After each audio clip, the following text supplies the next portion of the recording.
Fala, meus amigos do Vem Pra Consciência, seja muito bem-vindo a mais esse episódio do nosso podcast de hoje, nesse espaço, nessa natureza maravilhosa que nós estamos aqui, aproveitando para agradecer a Vera do restaurante Candeia, aqui em Diadema, que tem esse espaço delicioso que nós estamos aqui desfrutando dessa natureza. Um agradecimento especial também à Rô Comunica, nossa produtora, e ao Conexão ABCD. Eu sou Eros Escobar, biomédico, palestrante, e hoje nós estamos aqui para ter um bate-papo cheio de consciência, super gostoso, sobre educação. A educação dos jovens de hoje em dia aqui no nosso país. E eu tenho um convidado aqui que é uma pessoa que eu tenho uma admiração muito grande, foi o meu professor, e eu quero apresentar vocês aqui ao professor Maurício De Vita. Professor, gratidão por aceitar o nosso convite, por estar aqui, por te rever depois de um tanto de tempo. Eu me lembro bem das suas aulas e de como era engraçado as suas aulas. De verdade, gratidão. Ok, Eros, é um prazer para mim também estar aqui. Agradeço o convite. De fato, né, sempre tivemos, na medida do possível, um relacionamento mais estreito. E eu tenho também um carinho muito grande por você. E te agradeço por ter me trazido para esse lugar tão bonito que ainda existe dentro do ABCD. Então é um prazer estar aqui. Muito obrigado. Eu agradeço também. Gratidão. Que bom, que bom. É muito bom estar aqui realmente para a gente poder bater esse papo aí, que eu vejo que é um bate-papo de extrema relevância nos dias de hoje, que a gente vai falar sobre essa questão de educação.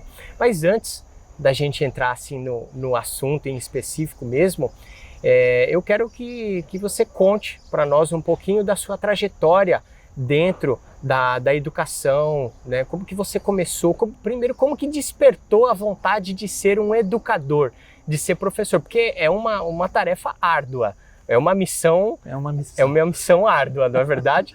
Sim, né? Sim. Pelo menos eu lembro do pessoal da minha classe, quando você dava aula, olha, era um suador danado, não era não? Sim, é verdade.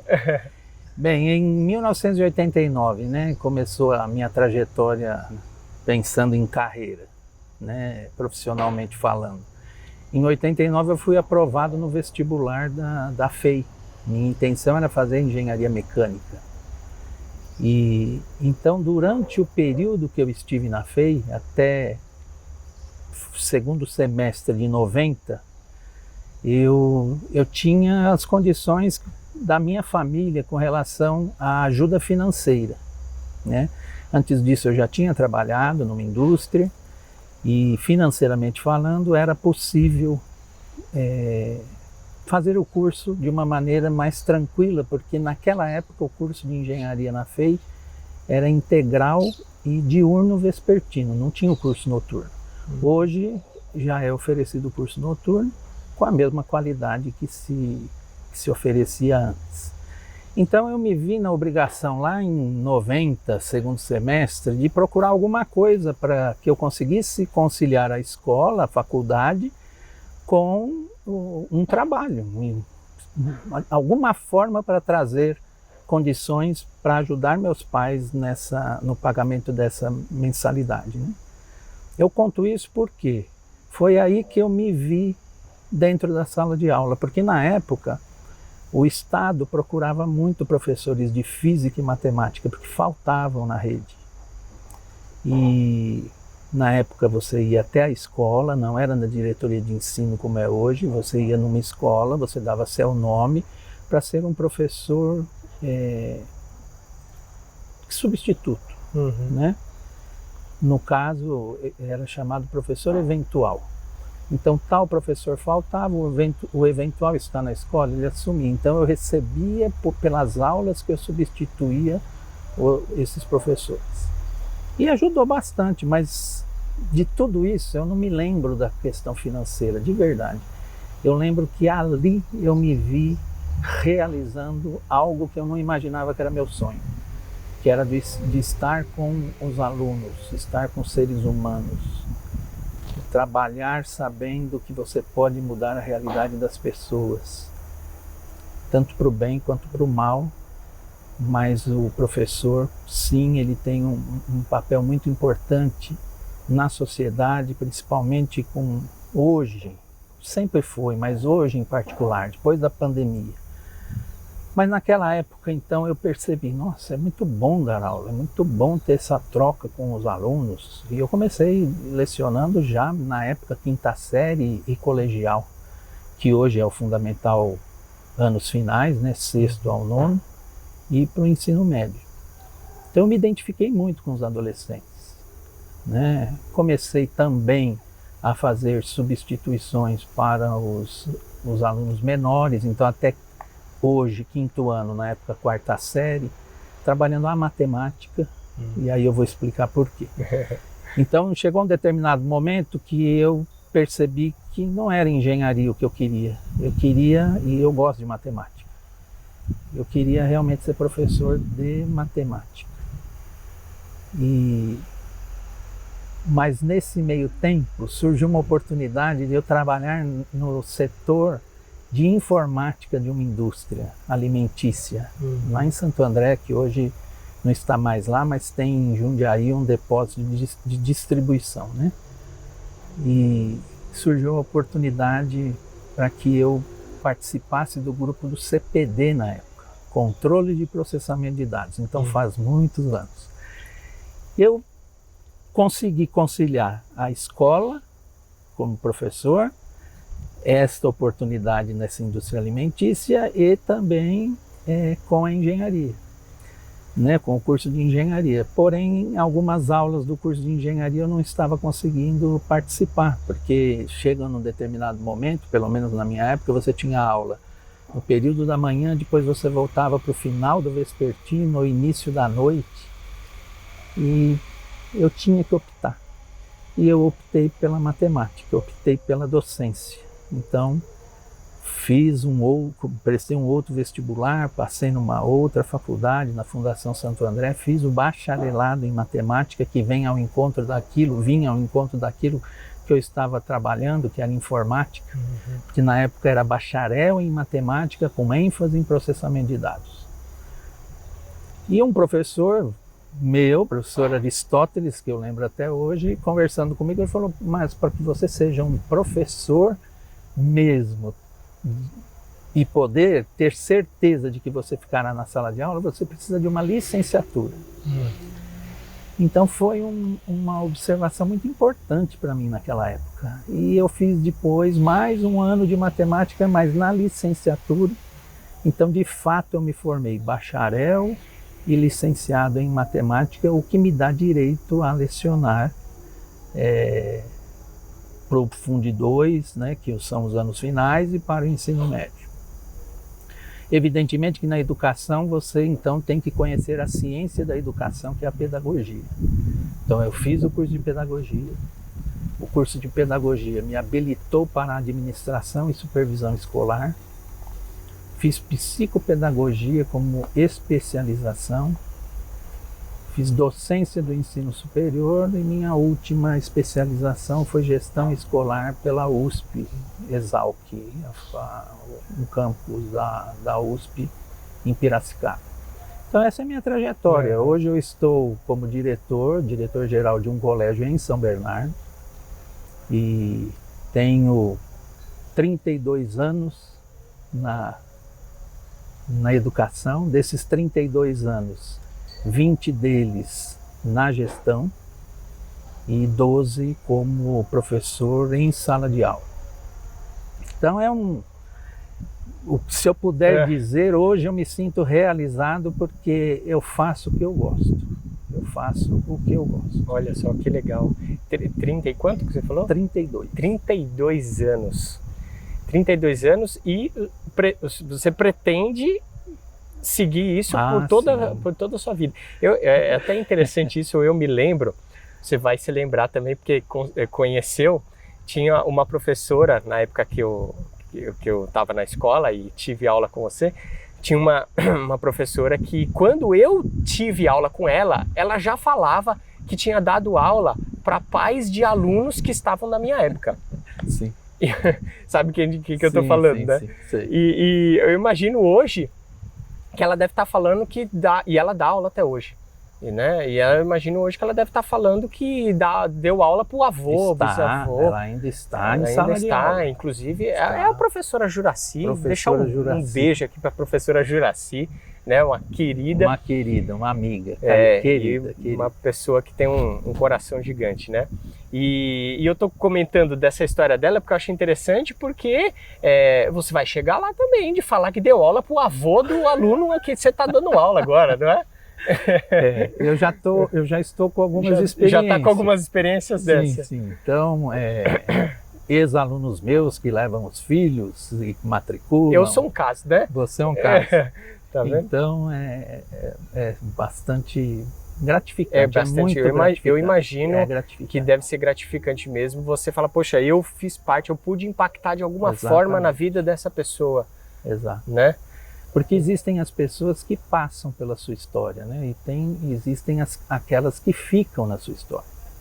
Não tem como aluno não ficar na minha história. Uhum. Não tem como pessoas da educação em específico, porque estamos falando disso, mas em todas as áreas, que tem uma participação efetiva na sua história. Então, eu acredito que esse trabalho que você faz, né, de conscientização, de trazer as pessoas para a consciência do que é ser um ser humano, do que é viver nesse planeta, o que nós podemos fazer, que legado deixaremos, né? Qual o rastro que você deixa, né, no planeta. Exatamente. E isso é importantíssimo. Então você também impacta e você é impactado. Então, com certeza, para muitos que te assistem, quem tem, né, que ficam próximos a você, você também faz parte da história dessas pessoas e você também tem as pessoas fazendo parte da sua história. Com certeza. Não tem como você separar uma coisa da outra. Mas na educação existe um plus, existe algo a mais.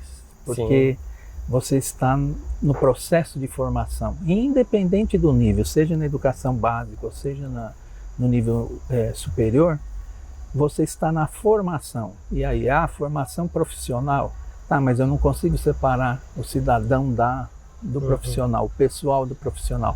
Então você continua na formação desse ser humano, principalmente nas séries iniciais, e aí pensando na educação básica, nós temos um papel muito importante, como a família. A família tem um papel primordial na vida dessas crianças. É isso mesmo. Inclusive, a gente já vai entrar nesse assunto também, sobre essa questão da relação família, escola, tudo. Mas antes disso, eu quero fazer uma pergunta que eu acho interessante. Assim, eu me lembro bem, assim, foi marcante as suas aulas pela forma como você dava a aula, que era uma coisa assim descontraída, ao mesmo tempo disciplinador, porém com descontração. Tinha um equilíbrio que fazia o aluno, por mais que eu não entendesse nada de logaritmo, mas tinha aquela descontração que tornava a aula gostosa. Sim. Né? Então eu quero saber assim, como que você chegou nesse seu estilo de dar aula. Como que você teve essa percepção de, poxa, não pode ser uma coisa pesada, uma coisa doída para o aluno, tem que ser uma coisa gostosa, ao mesmo tempo que eu estou ali para passar um conteúdo, para passar uma informação que precisa ser passada e absorvida, mas também tem que ser algo leve. Como que você chegou nesse seu estilo de educar, de dar aula?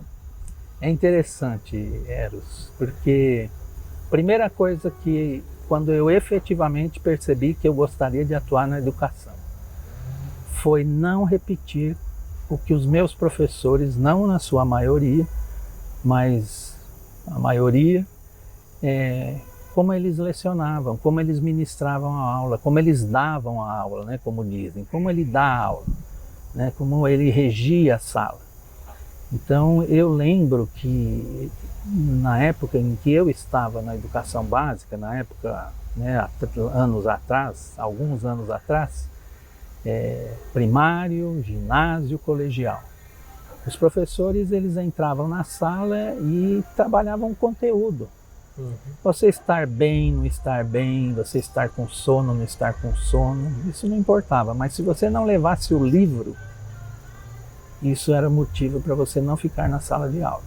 Mas o seu emocional, em momento algum, era observado pelo professor, o estado em que você estava naquele momento, de repente por alguma coisa que nós não sabemos e que fez com que o aluno na época tivesse que dormir até tarde, porque ficou com a mãe no hospital até tal horário.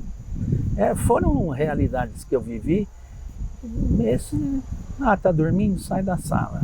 Por que tá dormindo? Não quer ir no banheiro, lavar o rosto, voltar, enfim.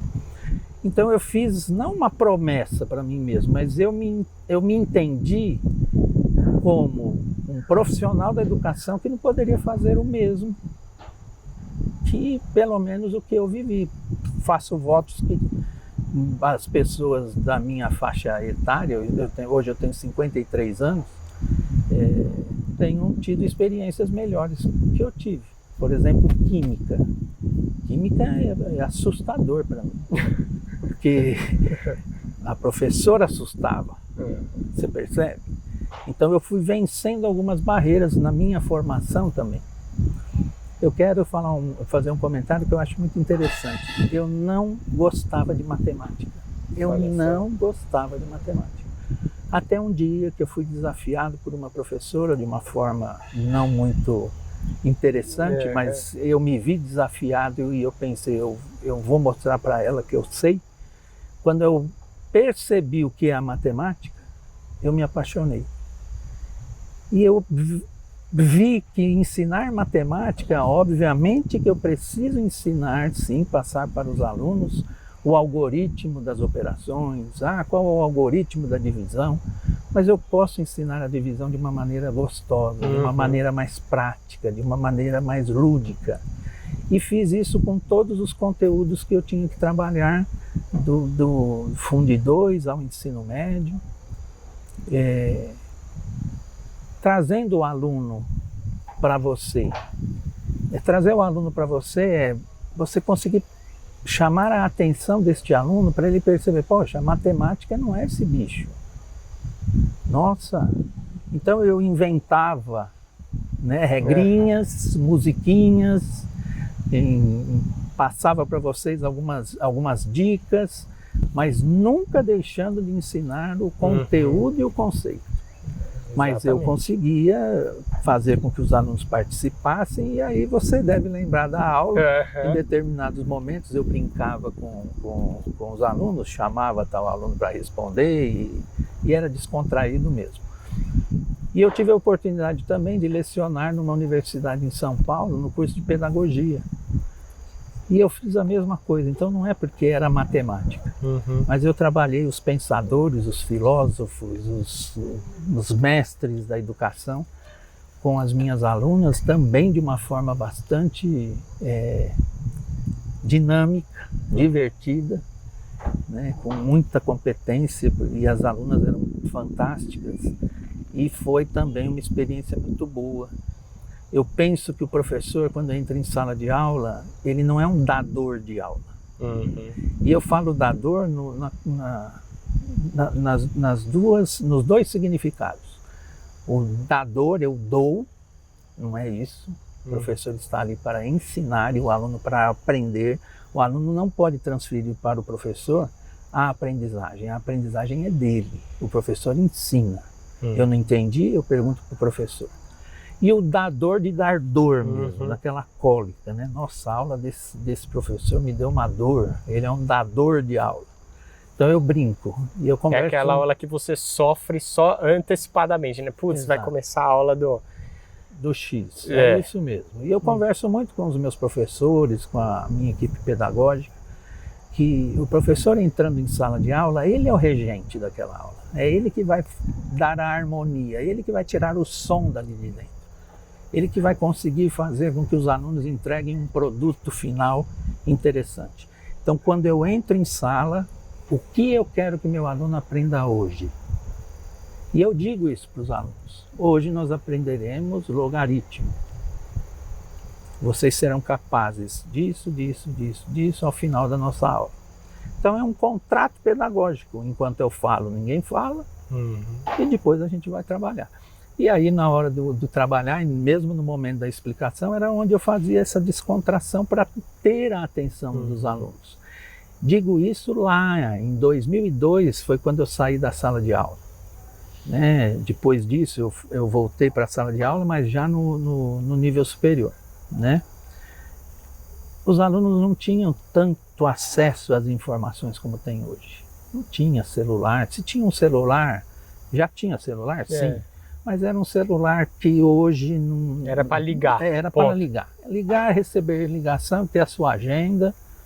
Né? Hoje eles têm acesso às informações de todos os lugares e com muita rapidez. Então, antes do míssil ser lançado nesse conflito lamentável da Rússia com a Ucrânia, é capaz dos alunos já saberem. Nossa, foi lançado um míssil. O míssil nem atingiu, porque as informações elas estão rápidas demais. E elas entraram em sala de aula. Elas estão com os alunos em sala de aula. Para os professores, a internet e essa busca, essa facilidade de ter conteúdo e poder enriquecer a sua aula é fantástico. E hoje eu não tenho mais como não utilizar em alguns momentos o aparelho do aluno, o celular, por exemplo, ou um tablet. Né? Na escola onde que eu estou na direção, nós temos os equipamentos, os recursos tecnológicos em sala de aula. Muitas vezes os alunos usam seus celulares. E aí é uma questão de conscientização.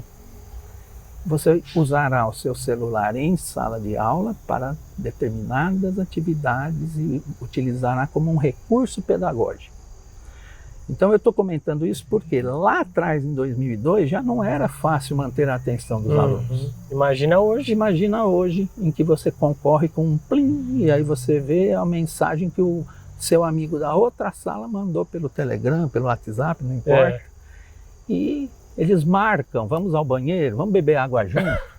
Sabe, é uma coisa absurda. São muito inteligentes, são muito inteligentes. Os nossos alunos, as crianças hoje, essa geração, ela tem muita informação. Mas se a informação não é trabalhada de uma forma adequada, ela não se torna conhecimento.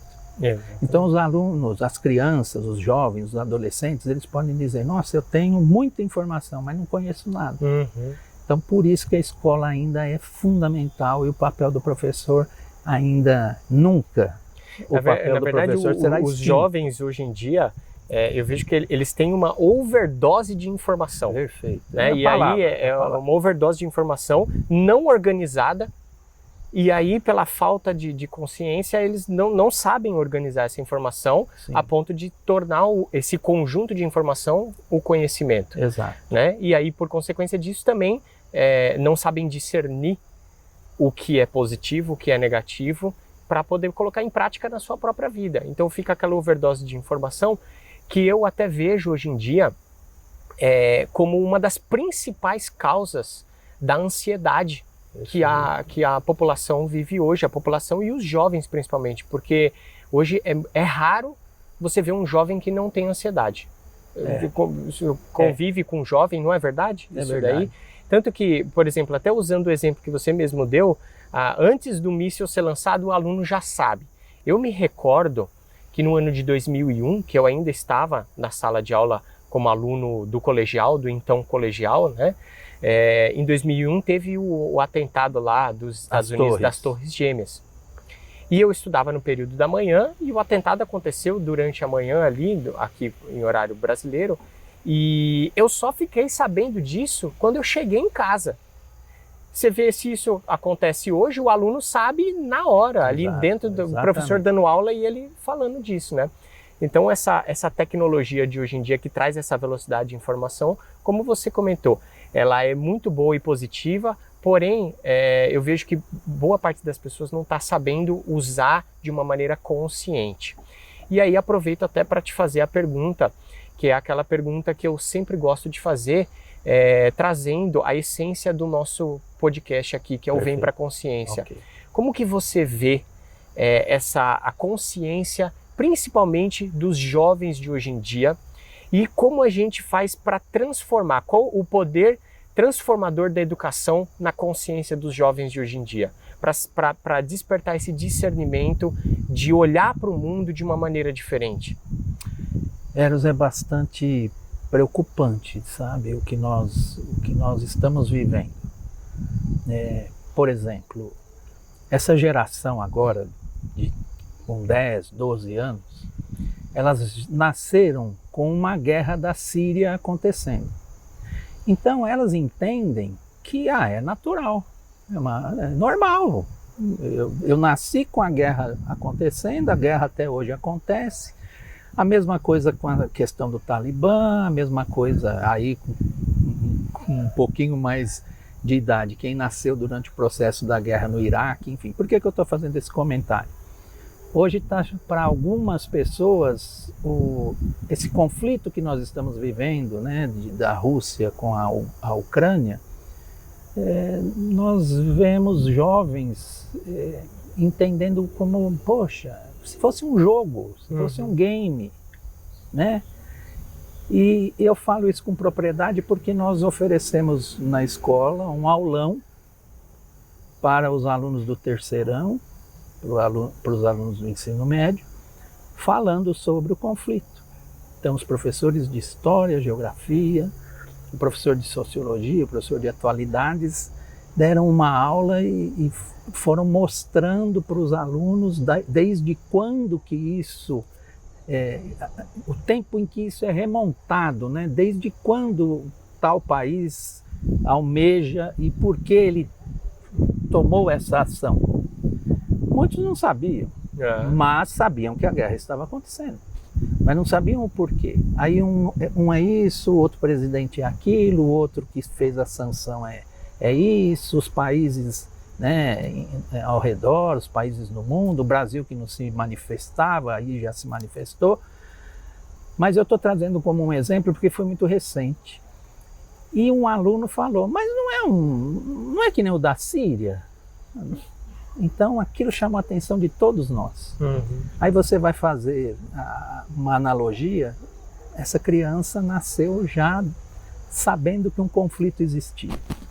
Então é como se algo fosse natural. Então, né, vou fazer uma comparação, mas pelo amor de Deus, é no sentido de a Disney existe. É natural a Disney existir. A guerra da Síria existe.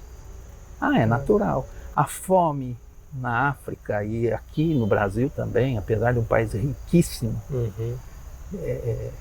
faz parte.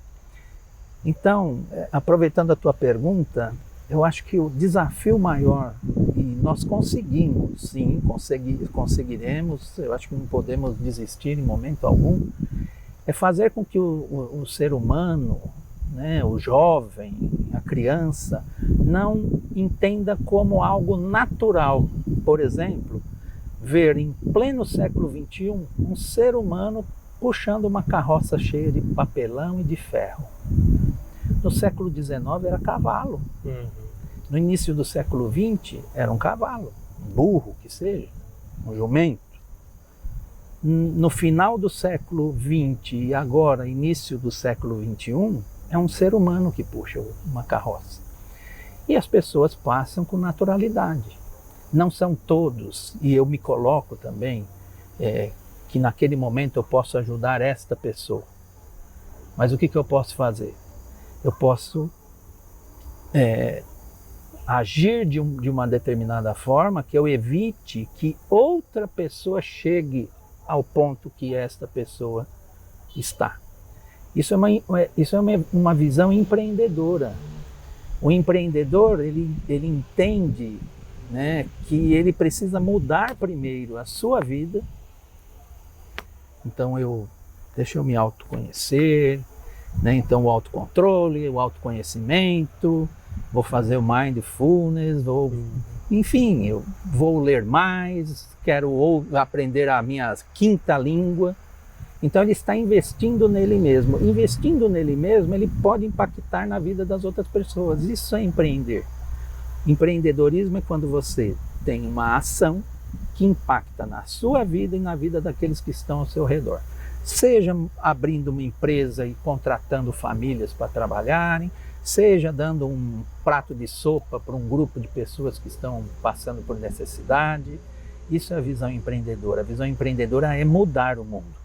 Aí trazendo aqui para o nosso contexto, né, da conscientização, da consciência. O ser humano, né, muitos, têm se afastado da espiritualidade. Aqui eu não vou dizer, eu não estou falando religião, eu estou dizendo se apegar a algo, eu penso, né, particularmente, a alguém que criou todas as coisas. Energia criadora. Energia criadora, seja como tenha sido. Mas você ter esse vínculo com alguma coisa divina que faz com que você comece a buscar o seu conhecimento. Deixa eu me conhecer. É o autoconhecimento. E por ter esse afastamento, né, dessa questão da reverência, do olhar para a natureza e como isso aqui é lindo. Nossa, eu faço parte disso. Se eu tirar uma folha, eu vou impactar, posso até matar a árvore. Mas se eu ajudar para que essa árvore tenha mais força para crescer, essa planta, essa flor, eu estou agindo de forma que, como eu estou ligado a esse planeta, ele vai me retribuir com qualidade de vida, ele vai me retribuir de forma que eu comece a perceber a importância do meu ato, das minhas ações, e como eu falei no começo, que legado eu deixarei aqui.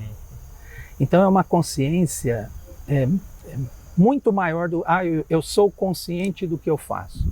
Não, é uma consciência de você perceber assim, tá, você é consciente do que você faz e o que isso acarreta para todo, os demais. Né? Exato.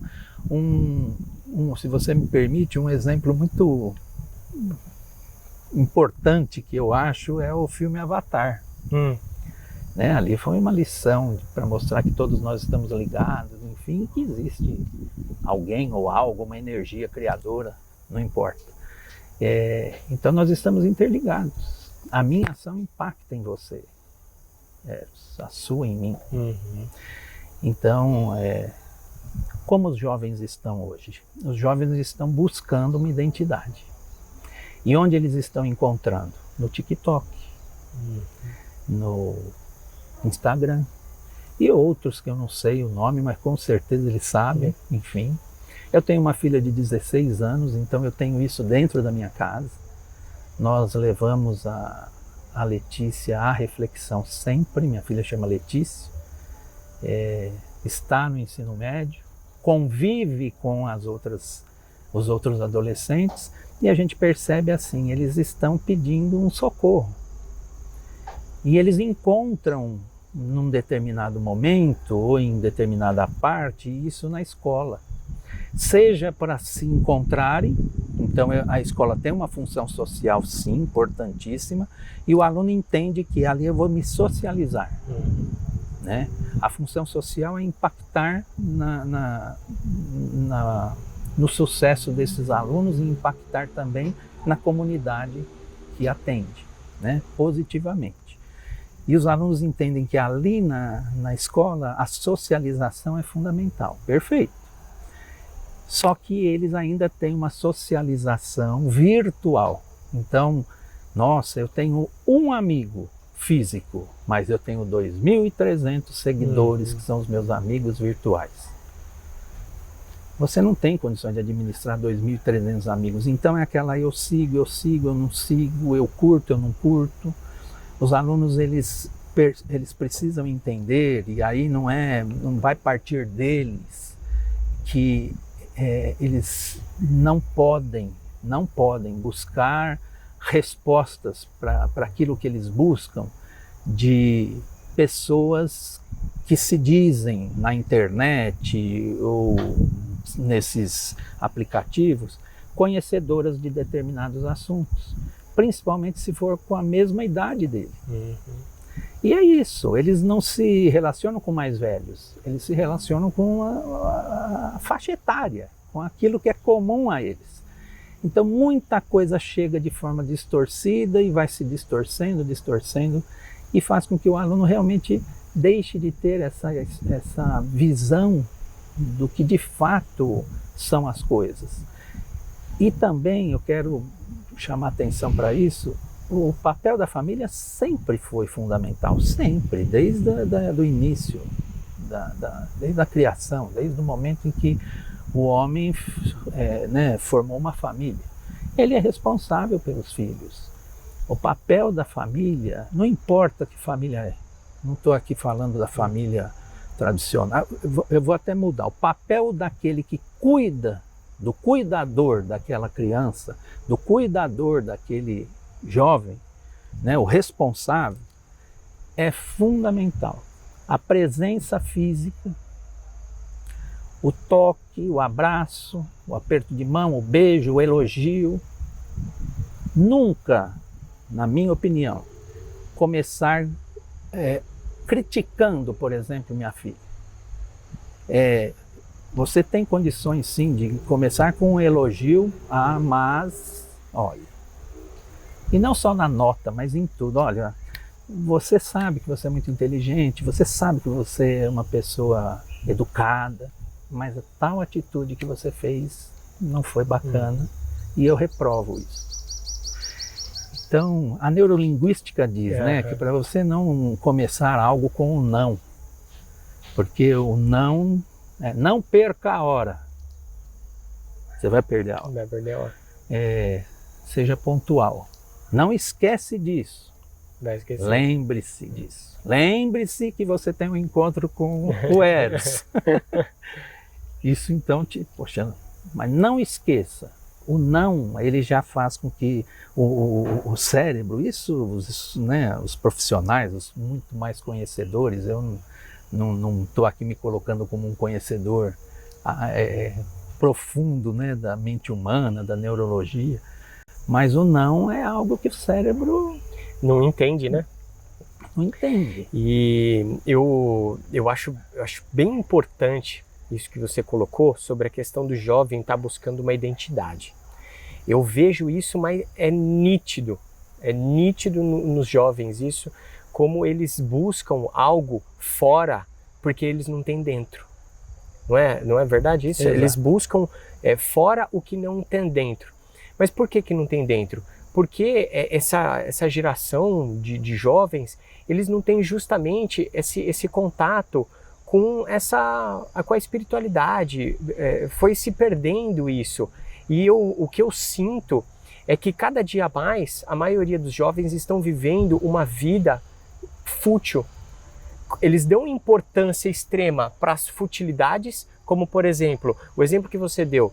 Eu tenho um amigo que está do meu lado, mas eu estou dando mais atenção para o que está na internet, para o que está ali, porque eu estou conversando que está longe de mim, talvez não está nem na minha cidade, e eu estou lá conversando com ele.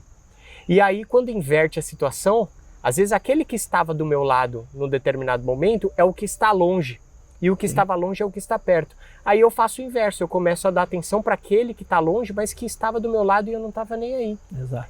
E essa perda do contato físico, da interação do ser humano, eu acho que isso tem sido um ponto muito perigoso para a vida das pessoas, para a conscientização mesmo dos jovens, né? E estão perdendo a identidade, não sabem mais quem são, porque ficam se comparando, né? Ficam se comparando nas redes sociais, que nem outro dia mesmo eu vi uma pessoa falar algo que eu achei super interessante. Estava falando assim, antigamente, na minha época, eu me comparava com meu colega de sala. Às vezes o meu colega lá da escola, ele tinha, vamos dizer assim, uma condição, a família dele tinha uma condição financeira melhor, então gerava aquela comparação de, poxa, por que ele pode ter isso e eu não posso ter? Mas era uma comparação muito próxima. Hoje em dia o jovem não se compara mais com o colega dele, ele se compara com o Neymar na rede social. Aí olha o nível da comparação, é completamente deturpado essa imagem. E isso tem trazido todos esses problemas psicológicos que o jovem traz hoje em dia, né? Então, até aproveitando esse gancho, falando da importância da família, eu quero que você fale um pouco sobre essa questão da relação família-escola. Como equilibrar a relação família-escola, fazendo com que os pais saibam a responsabilidade que eles têm para não transferir para a escola, porque tem muito pai que transfere, né? Fala, é porque a escola não fez. Algo que é de responsabilidade dele. E também a escola cumprir o seu papel de dar a escolaridade, ou seja, de ensinar matemática, português, inglês, geografia e etc., mas ao mesmo tempo de também impactar no lado social. Como que faz esse equilíbrio entre o pai e a escola? Nós vivemos uma realidade hoje, Eros, que, né, até aproveitando o que você trouxe, os jovens, eles realmente estão deturpando, eu não estou generalizando, mas assim, a questão do relacionamento com o ser humano. Então hoje, por exemplo, se 2 alunos começarem a brigar, ninguém vai se importar em separá-los, mas vão filmá-los e colocam na rede. Então, a briga não é interessante, mas quem filmou também não, né? Eu acho que é grave, isso é muito grave. E aí eu entro nessa questão da família, tá? Experiência hoje, ao longo desses anos, 10% da comunidade escolar, das famílias, tem divergência com a escola. Os outros 90% confiam no que a escola está fazendo. Então eu fico satisfeito por isso. 90% da comunidade entende que a família é uma extensão, que a escola é uma extensão da casa deles. Que o colégio é como se fosse um espaço onde eles podem sair para aprender, e do que eles aprendem, eles podem atuar efetivamente. Então, muitas famílias entendem quando nós chamamos para orientá-las, né? Temos percebido isso com seu filho, vocês já pensaram nisso, e a família sai ali muito parceira da escola. Em outros, né, na outra fatia lá dos 10%, as famílias, elas literalmente terceirizam, elas depositam a criança na escola, como se fosse um banco. Eu deposito às 6h30 da manhã e eu retiro com juros às 18h. Com juros. Os juros aí é a aprendizagem e a experiência que a criança teve naquele dia. É um depósito. Aí vem a questão, é o trabalho, é a quantidade de horas, é a distância, porque trabalha em tal cidade, chega só quando a criança já está dormindo, enfim, etc. Tá bom, eu entendo isso. Eu já passei por isso, né, na minha vida profissional. Mas o momento que eu tinha para estar próximo da minha família, eu tornava um momento com 100% de qualidade. E presença, né? E presença, é isso. Então, contar histórias, né? Contar histórias para a família. Os contadores de história, eles fizeram e tornaram possível que nós conhecêssemos o mundo como nós conhecemos hoje. Eles foram passando de geração a geração, foram sempre contando as histórias, né? Reuniam a família, contavam a história da família dele, a história do antepassado, a história do que estava acontecendo ao redor. E isso une a família. Por isso que a gente, né, que estamos na área da educação, sempre falamos para os pais, conta a história para o seu filho. Serão com certeza os melhores 20 minutos da vida dele. Então pai e mãe conta a história, pede para eles contarem a história. Maurício, você está se referindo aos menores. Com os maiores, discuta algo que chama a atenção do seu filho, da sua filha. Então, se é esse movimento da rede social, busca um conhecimento também, entenda, a ponto de você falar assim, puxa vida, não é saudável o que eles veem em tal mídia. Não é interessante. Ou pegar o gancho de um comentário que surgiu na sua casa para, opa, é minha vez aqui de entender o que meu filho pensa a respeito, o que minha filha pensa a respeito. É nesse sentido. Então, respondendo tua pergunta, não é fácil. Não é fácil porque nós não somos inimigos e não estamos, escola e família, guerreando. Eu penso que é possível sim que as ideias, os valores, os princípios venham ao encontro e não de encontro. Exatamente. Vir ao encontro porque nós temos algo em comum, que é o filho e a filha, ou ambos, né, na escola. E é isso que a família tem. O que vocês querem, com certeza, família, é o melhor para os seus filhos. O que a escola quer? O melhor para os seus filhos. Mas quando você vai impor limite para algumas crianças, quando você vai impor regras, quando você vai orientar, sempre tem a contrapartida nesses 10% de pais. Mas o senhor percebeu tal coisa? E a criança, então, ela fica até confusa. E não sei se consciente ou inconscientemente, mas a família ali legitima a ação do filho. Então fica uma situação que parece que no dia seguinte a criança, o adolescente volta como se estivesse mais empoderado, sabe?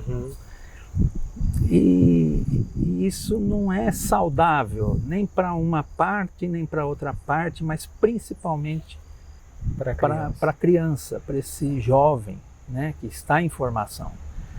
Porque o não é fundamental para que eles entendam por que do não. Eu acho que é legítimo que eles entendam. Por quê? Por que não?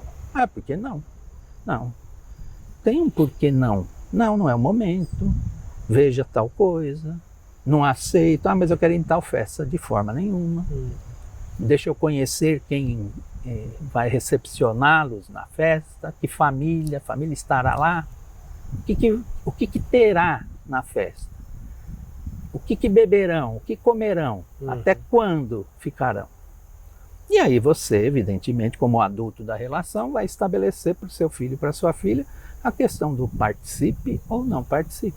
E isso também é uma coisa que eu vejo hoje dos jovens, porque cada dia que passa, parece que os jovens estão mais, como você usou essa palavra mesmo, empoderados, não só perante a escola, mas perante aos pais também, tirando toda a autoridade dos pais, e os pais têm perdido essa autoridade perante os filhos, né? Porque eles estão se vendo como os donos do mundo, os donos da verdade, e aí de você se querer se opor a alguma vontade dele, né? Então eu acho que isso é um princípio, um valor que precisa ser resgatado dentro da família, e até em união com os ensinos da escola, né? Para que se tenha um respeito. Não é tirar a liberdade, não é dizer que você é o dono e manda nele, o dono dele manda nele. Não é isso. Temos que dar a liberdade para os jovens, mas precisa se ensinar algo que eu vejo que tem se perdido, que é o princípio do valor do respeito. Tem que entender sobre o respeito, não é? Concordo. Eu concordo porque quando você respeita, o respeito ele parte primeiro de você se respeitar. Então, tanto as jovens quanto os jovens, eles precisam ter claro que eu quero que me respeitem, principalmente as meninas, né? Eu quero que me respeitem, eu não te dei tal liberdade, porque já começa a fase do namoro, do ficar, né? Tem o ficante, esse é meu ficante, esse é o que eu estou ficando, esse é meu namorado. Então, confesso que eu tenho dúvidas quem é o ficante, quem é o que eu fico, enfim. Mas o que eu quero dizer aqui tanto o menino quanto a menina estabeleceram um respeito. Deve existir um respeito entre eles, porque eu me respeito, você se respeita. Então eu sei até onde eu posso e o que eu posso falar, o que eu posso fazer, onde eu posso tocar, que não vai te desrespeitar. Então eu vou responder aquela questão da ansiedade e também aqui desse empoderamento e essa questão do trazer e valorizar a palavra e a ação respeito. Tá? Os jovens hoje e a sociedade, tá? Eu penso que após a pandemia, não, durante a pandemia, as pessoas todas viram as suas vidas de ponta cabeça. Não tem exceção, todas viram. Até uma autoridade, a maior autoridade do país, seja em que país, seja qual for o país. Então não é uma questão de classe social, tá? Há uma questão de posição nessa sociedade, que cargo, não importa. Então tanto adulto, e adulto eu vou dizer lá dos idosos, dos menos idosos, dos adultos, dos jovens, adolescentes, pré-adolescentes, crianças principalmente, se viram durante a pandemia completamente de cabeça para baixo. Né? Eu me coloco nisso, porque você já não tinha mais certeza do que aconteceria no dia seguinte. Porque a contaminação, a Covid, ela começou a chegar muito próximo, enquanto ela está, tudo, né? Enquanto tal situação está longe de mim, eu estou entendendo e fico preocupado e apreensivo. Mas quando tal situação está próxima, você fica desesperado. Então muitas famílias perderam entes queridos, então eles começaram a perceber, poxa, meu irmão faleceu, meu pai faleceu, eu tenho, né, sei de casos que irmão, pai e mãe faleceram de Covid. Então a pessoa do dia para a noite se viu sozinha e tinham planos para fazer, eu não sei quais eram os planos. Então, em algum momento ali, virou-se uma chavinha na sociedade, que foi a ansiedade e o pânico. Então, lamentavelmente, hoje nós vivemos mundialmente um processo em que de 10, 8 são ansiosos. Com certeza. E esses 2 têm condições de desenvolver essa ansiedade. Então, tratamento psiquiátrico, tomar os remédios que devem tomar, isso é qualidade de vida. Eu não condeno em momento algum que tenha que ter um acompanhamento médico, seja a idade que for, que o médico evidentemente seja um profissional muito sério, que entenda o que está fazendo, seja com uma criança de 10 anos, seja com uma pessoa de 53, mas que tenha propriedade para aquilo que ele vai oferecer, e efetivamente como qualidade de vida, porque a pessoa tem uma ansiedade, mas ela é controlada. O pânico é algo que te imobiliza, você tem pavor, você tem medo de morrer, você se vê sem o mínimo de possibilidade de futuro, o que eu vou fazer, deixa de pensar, deixa de sonhar. E foi isso que aconteceu na época da pandemia. As pessoas não sabiam, todos nós não sabíamos. Enquanto o pessoal lá lutava para desenvolver uma vacina, nós estávamos a cada dia pisando em ovos, porque e se acontecer? Se eu tiver que ser levado para o hospital, será que eu volto, não volto? E a gente pensou em fazer tal coisa, íamos conhecer o mundo, íamos construir tal situação, não importa. Então, hoje, em sala de aula, hoje no colégio, vou falar da onde eu estou, eu tenho um grande número de jovens e crianças que desenvolveram realmente, poderiam desenvolver isso, mas eu penso que a pandemia ela acelerou esse processo, que é a ansiedade. E o que faz com que talvez essa ansiedade ela fique ainda mais latente. o jovem não ter visão de futuro, como foi o início da nossa conversa. Ele não tem referência. A referência dele é um mundo virtual, que se você fizer lá uma edição de imagem, você consegue se tornar um príncipe encantado. Então, e a pessoa, ela vê, nossa, que pessoa linda, o que eu tenho que fazer? Nossa, o cabelo, eu vou mudar a cor do meu cabelo, eu não vou mudar a cor do meu cabelo, eu vou pensar nisso, vou pensar naquilo. E eles estão nessa ansiedade para ter as respostas. Então, essa questão, eu já ouvi falar e acho muito interessante, a geração fast food.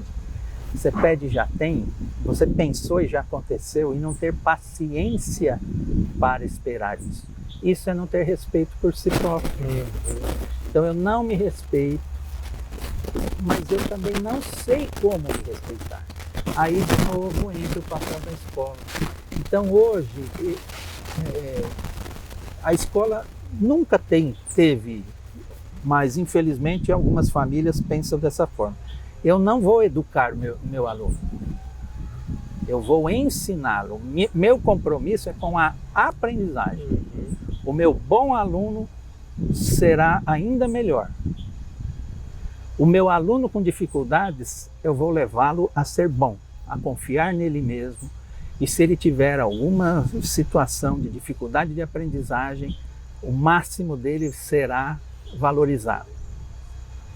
Então, eu não tenho que me preocupar se não bate, se entra sem pedir licença, se bebe água de tal jeito, se joga não sei o quê. Sabe, essas coisas se fala junto com o professor, se atrapalha a aula. Isso é educação. Isso tem que vir de casa. Isso tem que vir de casa. Exatamente. Enquanto uma pessoa fala, a outra escuta. Um bom orador, ele é um bom escutador também. Então, os alunos, eles vêm para a sala de aula, volto a dizer, não é a totalidade, tá? Isso é muito satisfatório, pelo menos na realidade que eu vivo. Vai 10% de um universo, de uma sala de aula com 30 alunos. 3 alunos dão trabalho, os outros 27 querem aprender. Então, não é excluir da sala de aula, é orientar, conversar com esse aluno, é conscientizar. O trabalho da consciência. É a consciência. Eu sei porque eu estou aqui. Eu estou aqui para aprender. Posso conversar com o meu colega aqui do lado, mas sem atrapalhar os demais. Isso é respeito. Eu respeito e sou respeitado. E aí o outro que quer ouvir, já grita lá, para de falar! E aí fica um ambiente não favorável de uma verdadeira aprendizagem. Eu volto a dizer, o professor está em sala de aula para ensinar. O aprendente sou eu. Aí eu vou aprender fazendo minha tarefa de casa, fazendo as pesquisas que foram solicitadas, lendo os livros que foram solicitados, fazendo os trabalhos, participando das aulas, eu aprendo.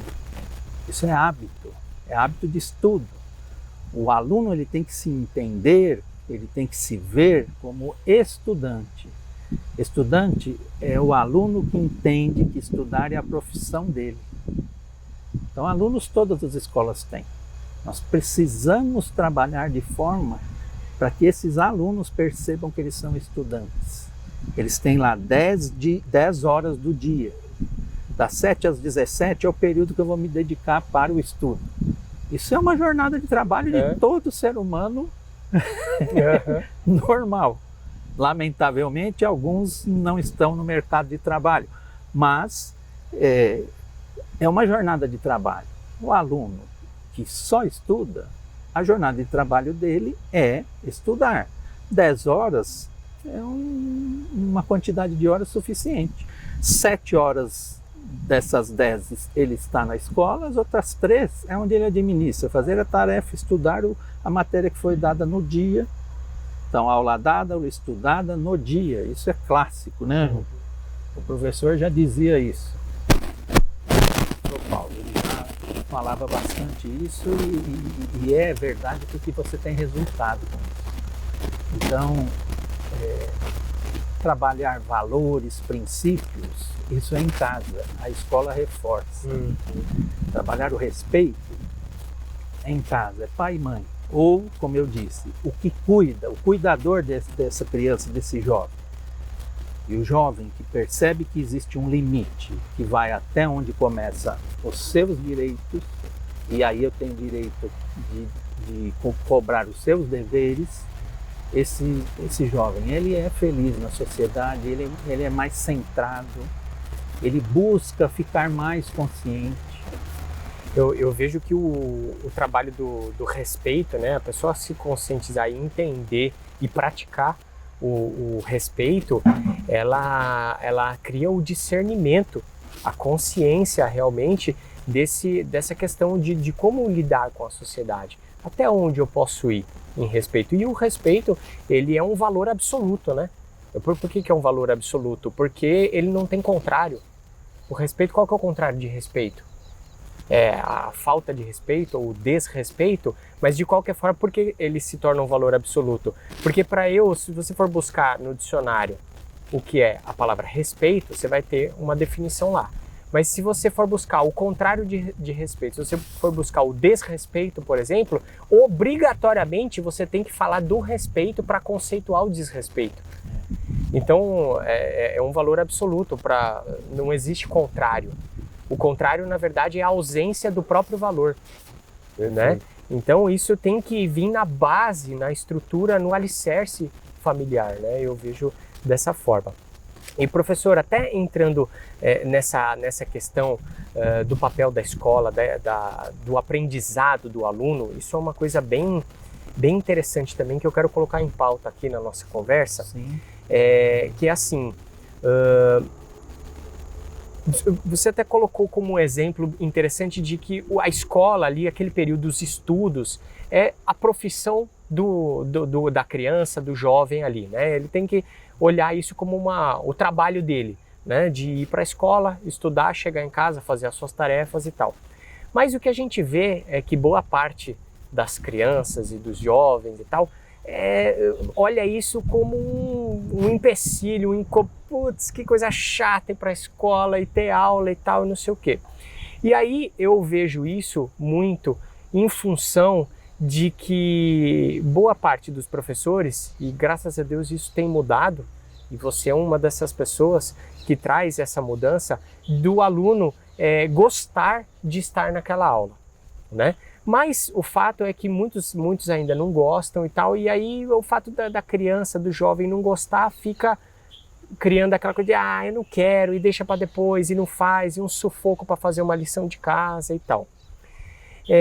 A minha pergunta é, isso talvez também esteja relacionado à dificuldade de alguns professores ainda mostrarem para o aluno que aquilo que eles estão ensinando para o aluno pode se traduzir na vida real deles, mostrar na prática aquilo que eles estão ensinando, como que acontece na prática, no dia a dia, para tornar aquele assunto, aquele ensino gostoso, divertido, e o aluno poder enxergar aquilo. Nossa, isso aqui que eu estou aprendendo acontece na minha vida nesses pontos aqui.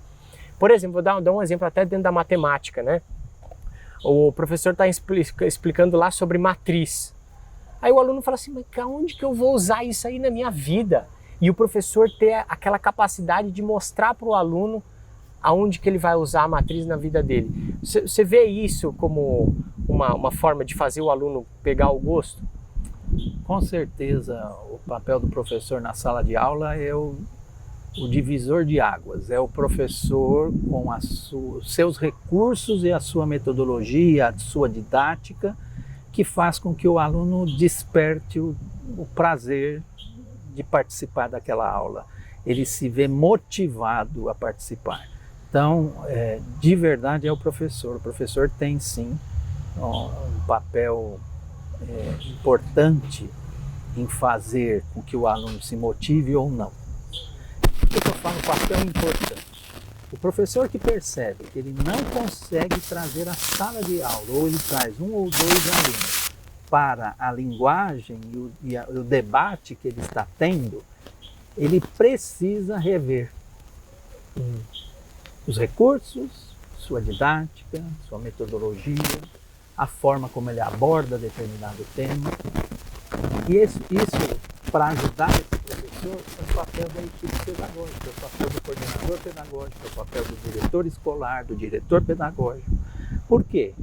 Se eu consigo melhorar tecnicamente meu professor, com certeza isso vai se refletir em sala de aula.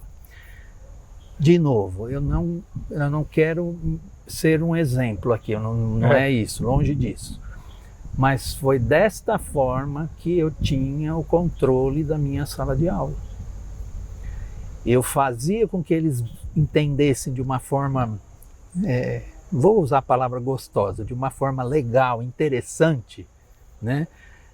Determinados assuntos ou conteúdos ou conceitos, como de matrizes, por exemplo, nossa, é um alicerce, né? Uma fundamentação, matrizes para aquilo que é feito no sorteio da loto, ou se alguém quer fazer com que os números, quais seriam os números próximos que eu acertaria numa cena. Eu estou dando um exemplo bem simples assim, mas é para que eles entendessem mesmo aonde utilizar aquilo. Talvez se ele seguir a área de culinária, né, ser um masterchef, poxa, conhecimento não é nunca demais. Eu aprendi matriz. Vou utilizar? Não sei, quem sabe. Né? De fato, eu não sei se como masterchef utilizaria. Talvez até pesquise isso. Mas o professor, sim, ele tem uma responsabilidade muito grande. Ele precisa fazer com que os alunos se sintam motivados a participar daquilo que ele está e o que ele se propôs a ministrar. Por isso, estabelecer metas, porque isso é palpável. Então, você estabelece metas de aprendizagem. O que eu quero que meu aluno aprenda hoje, como ele aprenderá, o que eu farei. Então, por exemplo, voltando, né, no início, e é porque nós estamos no meio desse processo, a questão do conflito entre as duas nações. O auditório encheu, os alunos queriam ouvir. Por quê? Porque é uma coisa da realidade deles, atual, eles estão vendo. Por quê? O que está acontecendo? E, evidentemente, que quem fez aquilo foi o professor na sala de aula. Eu brinco que é o marketing pessoal. Se eu falo, olha, hoje à tarde ou quinta da semana que vem à tarde eu vou dar um aulão de tal coisa e vai ser assim, e vocês vão ver isso, você está fazendo um marketing da tua aula, você vai ter uma sala cheia. Promovendo. Se você, olha, eu estou aqui na quinta-feira, eu vou falar sobre derivada integral. Não, vocês perceberão onde que vocês utilizam isso, principalmente na engenharia civil, e etc, e etc, e etc. Então, de verdade, o professor tem um papel fundamental. E o professor também, ele precisa, e isso a gente trabalha bastante, com a questão da avaliação. A avaliação, ela precisa acontecer. Uma avaliação tradicional, sim, mas uma avaliação contextualizada. Uma avaliação que te leve a uma interpretação, que você entenda a avaliação como um diálogo teu naquele momento com o professor. Então seja um reflexo da aula. É como se o professor estivesse fazendo esse bate-papo que nós estamos fazendo agora. Talvez uma avaliação oral para alguns alunos seja muito interessante. O aluno, puxa, professor brilhante, mas não consegue colocar no papel. Então, faz parte dessa questão dos professores, da equipe pedagógica, começar a entender a avaliação como muito mais do que número, muito mais do que algo numérico. Então, e lamentavelmente os alunos trazem isso. Né? E aí, de quem é a culpa? Está no contexto, faz parte. Nossa, eu tirei 6. Não, tá, não lembro de mais nada. Mas eu tirei 6. Então, a avaliação precisa ser revista também. E digo para você, uma avaliação diferenciada, evidentemente, institucionalizada, porque é necessário uma unidade de procedimento, isso em qualquer lugar, que todos façam as mesmas coisas para que ninguém seja diferenciado do outro, principalmente na escola. Tal professor deixa, você não deixa, tal... Não. Unidade de procedimento é fundamental, é institucionalizado, ponto. Todos aqueles que estiverem ali vão cumprir. Então, uma avaliação discutida, elaborada, pensada, de uma forma completamente diferente, né, daquele processo, quem foi, onde foi, como foi, e cite as características dele.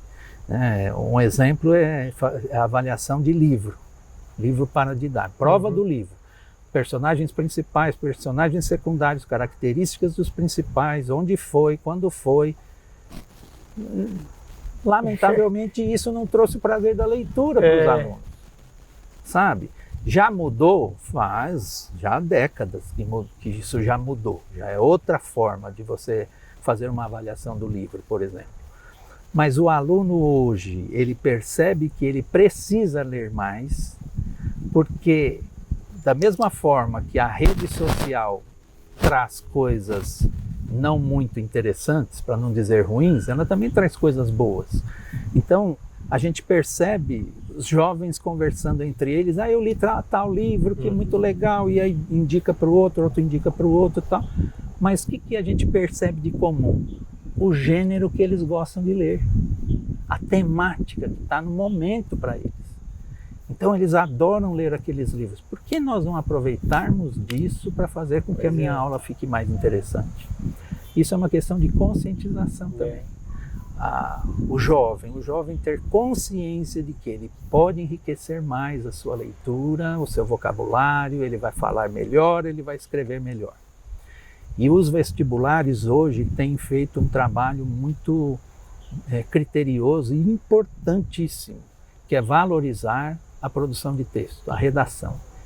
A redação é o diferencial deste aluno conseguir acessar a vaga na universidade que ele queira ou não. Eu escrevi muito bem, atendi o que foi solicitado pela banca, não tem porque eu não tenho uma nota 1000 no Enem, ou 900 e alguma coisa, não importa. Mas isso, o que me ajudou? Eu tive consciência de que eu precisava melhorar o meu repertório. Para isso eu preciso ler. Eu não posso mais ficar naquele linguajar não formal da internet. Eu preciso ter palavras que ali, poxa, essa palavra eu não encontro aqui, é o ideal, vai me abrir condições de eu continuar escrevendo e seguir, evidentemente, o processo todo de uma boa redação, a introdução, desenvolvimento, a sua argumentação, Então, o professor que se ensina de aula, a forma como ele trabalha, isso é um diferencial. Professor Maurício, dentro da sua resposta aí, você acabou trazendo algumas coisas que eu realmente queria conversar aqui também. Que é a questão aí das provas, do vestibular, dessa cultura das notas, do aluno se importar tanto com a nota, né? Que eu vejo dessa forma. Eu acho que isso também vem um pouco dos pais, né? Que nem isso é um trabalho que eu faço com a minha filha de 10 anos de idade. Ela tem aquela influência dos amiguinhos de, ai meu Deus, será que eu fui bem, será que eu fui mal, tirei nota baixa, tirei nota boa. E eu, desde que ela começou as primeiras provinhas que ela teve na escola, eu sempre falei para ela isso. Eu falei assim, não me interessa a sua nota. O que me interessa é se você deu o seu melhor. Se você deu o seu melhor, tá bom para mim. Se você deu o seu melhor e tirou 0, tá tudo certo, não tem problema. Porque você deu o seu melhor. O problema para mim está quando você passa a não dar o seu melhor. Porque não é a nota que diz respeito a quem você é. E sim o quanto você se doa para aquilo que você está fazendo. O quanto você pode doar o seu melhor. Eu sempre falo isso para ela. Então eu quero ouvir a sua opinião sobre isso e já vou emendar uma outra pergunta aqui também. Eu tenho posso dizer, uma crítica ao sistema educacional brasileiro. Isso é bom. Algo que assim que eu não vejo que é da melhor forma que poderia ser, né? Que é essa questão de, através de uma prova, você testar o conhecimento do aluno. Assim como você falou, tem que fazer a avaliação de uma forma mais integrada, de uma forma mais ampla, né? Mas principalmente no que se refere ao vestibular. Eu vejo que boa parte dos colégios, eles têm uma atuação específica para preparar aquele aluno para um dia de prova, que é conhecido como vestibular. E tem uma preocupação não tão específica e não tão grande de formar aquele ser humano que está por trás do aluno como um cidadão, que depois que sair dali, se bobear, tá sujeito até de não querer prestar um vestibular, de querer fazer alguma coisa da vida dele e que tá tudo certo, mas que não necessariamente vai ser prestar um vestibular. Então eu quero que você me fale assim, a sua análise como um educador, como um profissional da educação, que vive esse dia a dia dentro da escola com os alunos, sobre essa visão da escola preparar o aluno para o vestibular e nem tanto para ser um cidadão que vive em comunidade, que vive com algumas coisas. Sobre a avaliação, como eu disse, a avaliação ela não pode mais ser só uma avaliação quantitativa. Ela precisa ser uma avaliação formativa. Eu avalio o meu aluno, e todos devem, com certeza, ter isso muito claro como professor, como profissão, ser professor, eu avalio o meu aluno a todo momento. Então, eu avalio na questão atitudinal, eu avalio na questão do conteúdo, dos procedimentos. Então, isso é uma avaliação mais ampla, né? Ela acontece pouco, deveria acontecer mais. E aí o professor já, né, temos mudanças nesse sentido. O professor hoje avalia o que o aluno sabe e não o que o aluno não sabe. E já não existe mais aquele, nossa, minha prova será impossível, então vocês estudem, porque isso são situações assim que lamentavelmente fazem com que a gente tenha um resultado hoje, né, das falas antigas, né, anteriores. Então quero acreditar que hoje já não exista mais isso. Mas a avaliação, de fato, ela precisa passar por uma mudança na sua concepção, no conceito do que é avaliar, o que eu quero que meu aluno demonstre de conhecimento. Aí você recorre à sua meta. Se a meta é trabalhar com o meu aluno nesta aula, de forma que eu traga a cultura maker, né, o pôr a mão na massa, para que ele monte, desmonte, construa, destrua, não importa. Ele realmente estar ali, integrado com o que está sendo solicitado, e ao final eu quero que eles façam uma barragem, porque nós estamos com uma crise hídrica no Sudeste, existe uma hidrelétrica na divisa do Mato Grosso, que está com uma capacidade menos X de água represada. E isso repercutirá na questão hídrica do Sudeste. Você percebe? Você trouxe algo assim, poxa, e o que eu posso fazer para isso? Né? Eu posso melhorar o quê? E você ali com seus colegas chegarem a uma solução ou a uma outra pergunta. Porque uma situação problema, não necessariamente você chega a uma solução. Você pode chegar com uma pergunta ainda mais importante, não que a primeira não tenha sido, mas um desafio, né, uma situação problema ainda mais interessante. Poxa, antes disso nós temos que resolver isso. Como resolver isso? Então, isso dá sentido, dá significado.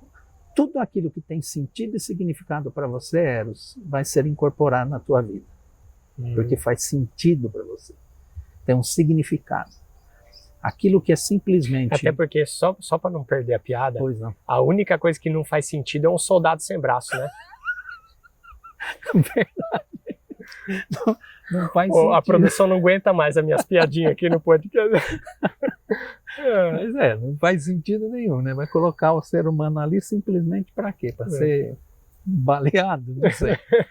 Bom, mas é fato, não tem que ter sentido, tem que ter significado, né? Então, A avaliação formal tem que acontecer? Tem que acontecer.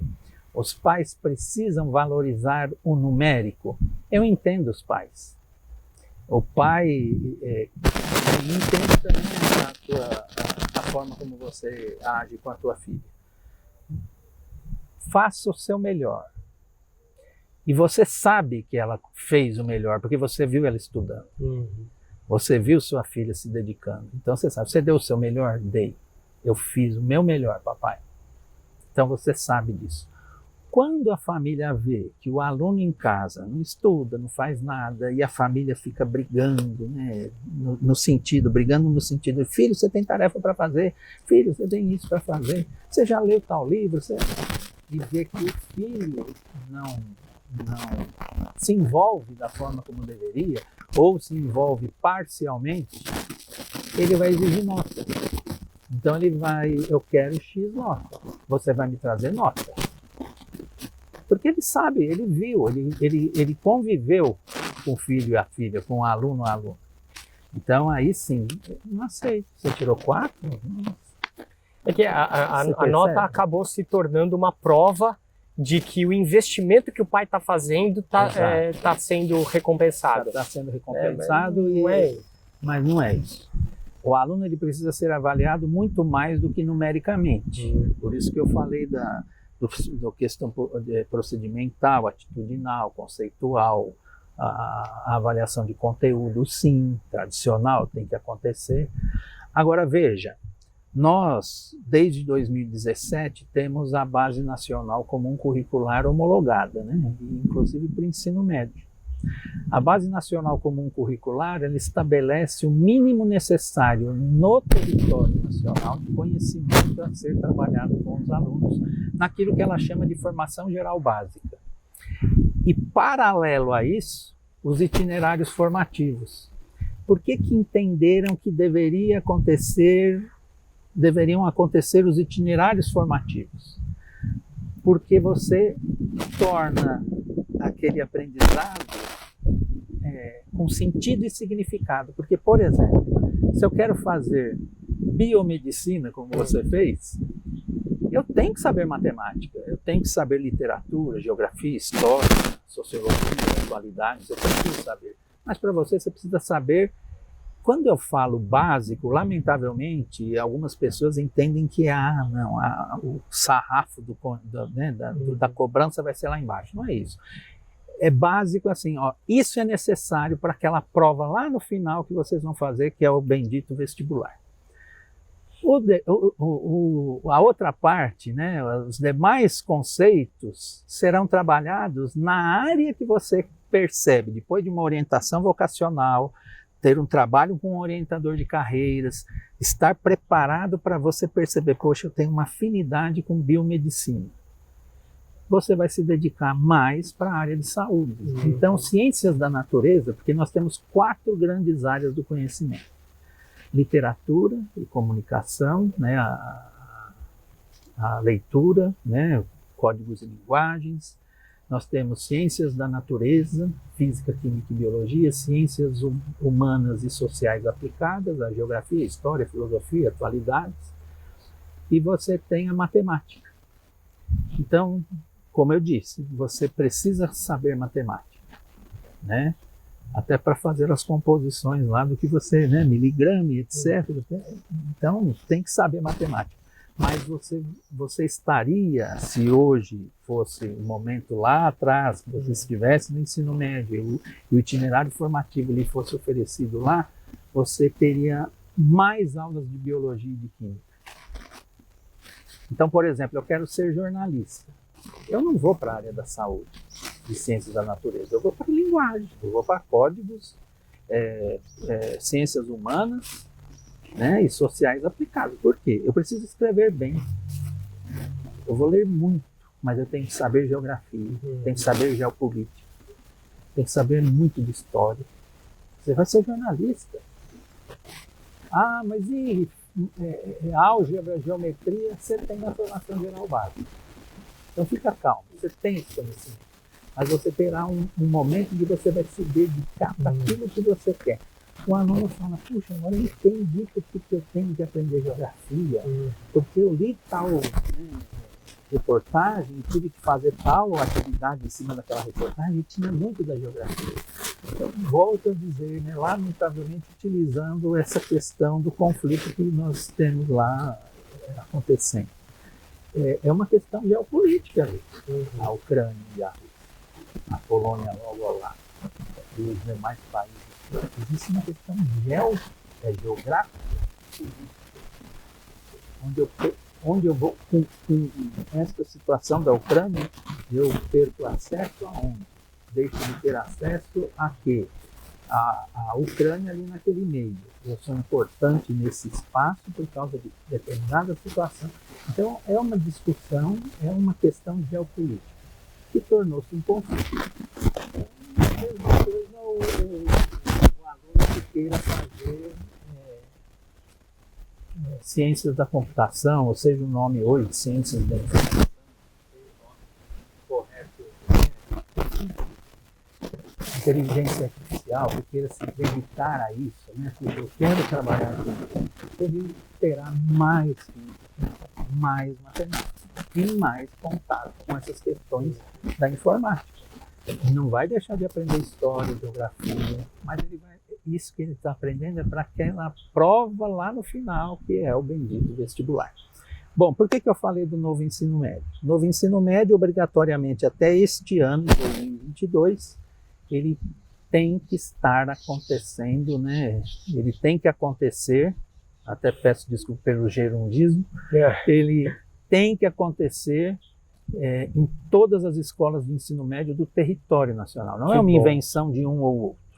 Você sabe que só antes de você concluir, eu quero aproveitar o gancho, porque isso, graças a Deus, é uma notícia maravilhosa para mim, porque eu sempre acreditei nisso, de que nós temos que ter a base geral, mas focar no que o aluno quer, no que o aluno vai seguir, ter esse formato mesmo. Eu acredito bem nisso. Não, realmente, é o que eu disse, faz mais sentido para ele. Aí ele percebe assim, não, aqui vale a pena eu dedicar meu tempo, porque eu serei um excelente biomédico, não é? Um excelente engenheiro, seja o que for. E é interessante que você falou, que legal que isso está acontecendo. Isso aconteceu na Finlândia há décadas. Para você ter uma ideia, nós estamos na primeira, aí eu peço licença para usar essa palavra. Se nós estamos numa revolução na educação agora, a Finlândia já está na segunda revolução. Qual a tendência, Eros? E a gente, né, fica aí o convite para pesquisarem, entenderem. A Finlândia hoje pensa em não ter mais a divisão das áreas do conhecimento. De fato, integrar tudo de forma que o aluno entenda que a matemática com a literatura, no caso, a língua do país, mais a história, que seja todo um processo de maneira que não tenha como separar em gavetinhas. Agora, inclusive, a medicina está passando por esse processo também. Sim, a medicina também, porque hoje em dia os profissionais da medicina que estão mais atualizados mesmo, eles estão trabalhando com a medicina integrativa, que é aquela que não é especialista. Eu vou num especialista do meu estômago. O cara manja muito de estômago, mas ele não manja de como o estômago pode impactar em outras áreas. Então, o profissional integrativo, ele olha para o seu corpo como um todo. Certo. Né? A mesma coisa. É a mesma coisa. Hoje, um profissional, seja a área que for, ele se destaca se ele for um especialista generalista. Então, eu quero fazer uma especialização, mas eu terei a visão do geral. Então, vem bem ao encontro do que a medicina tem feito. E um outro exemplo que eu costumo dar na medicina, que eu acho muito interessante. O médico hoje, ele tem que saber um pouquinho de informática. Ele tem que saber um pouquinho das inteligências artificiais. Por quê? Da Alemanha, ele faz uma cirurgia no Einstein, por exemplo, O paciente está no Einstein, o médico está na Alemanha, lá controlando o robô, e é o robô que vai fazer a cirurgia, a incisão. O que é interessante? O engenheiro mecatrônico, o cara do sistema de informações, o profissional, a menina que fez o estudo lá da inteligência artificial para montar aquele robô, também tem que ter um conhecimento de medicina. Por quê? Porque o médico vai falar para ela, olha, eu preciso fazer uma incisão do lado direito, mas tem que ser em tal espaço para que eu não invada tal... Sabe, eu estou viajando aqui, alucinando, sim, mas é isso. Então, não existe mais, eu sou o dono da chave do cofre do banco. Se eu não for trabalhar, ninguém retira dinheiro. Isso aconteceu há séculos atrás. Hoje já não pode mais ter esse tipo de pensamento. Eu preciso entender mais do que simplesmente arquitetura. Eu preciso entender mais do que produção de texto ou ser um editor de uma revista. Eu preciso ter mais conhecimento sobre. Se eu sou editor de uma revista esportiva, eu tenho que conhecer muito de esporte. Sim. Mas o pessoal de educação física, você percebe? E uma coisa muito interessante também, nessa pandemia, o professor de educação física, mais do que nunca, ele foi lembrado como professor da área da saúde. Então, é a mesma importância de uma medicina, por exemplo. O educador físico não necessariamente precisa ir para a sala de aula e ser professor. Aliás, ser professor é muito bom. Quando você pergunta para os alunos, né, o que você pretende? Aí dificilmente você vê alguém que fala, não, eu gosto de história, serei professor de história. Eu, de uma maneira bastante grata, lá na escola em que eu lecionei para você, eu tive alunos aí que foram meus discípulos, né? Então, muitos, professor, fiz matemática com Patua e etc. Isso é muito bom. Né? Então é gratificante. E com relação ao vestibular, por essa mudança do novo ensino médio, o vestibular mudará. Ele tem que mudar, porque senão não faz sentido o novo ensino médio. Então o Enem mudará. Já está em processo de mudança, né? Não temos um modelo já definido, mas está, né, num processo de mudança. O vestibular tem que deixar de ser aquele vestibular conteudista em que você tem que saber de tudo, sobre tudo e em profundidade. Então, a química você tem que saber, a física, você tem que saber tudo. E aí você faz uma prova que em um dia vai determina se você pode ou não pode, exato, seguir aquilo que você escolheu. Você não está bem naquele dia emocionalmente ou fisicamente, acordou com uma determinada indisposição, vai fazer a prova e ali, o que aconteceu com aquele vestibular? Todos os anos que você estudou, exato, os 12 anos da sua vida, mais a educação infantil, foi jogado no lixo. E isso frustra muitas pessoas.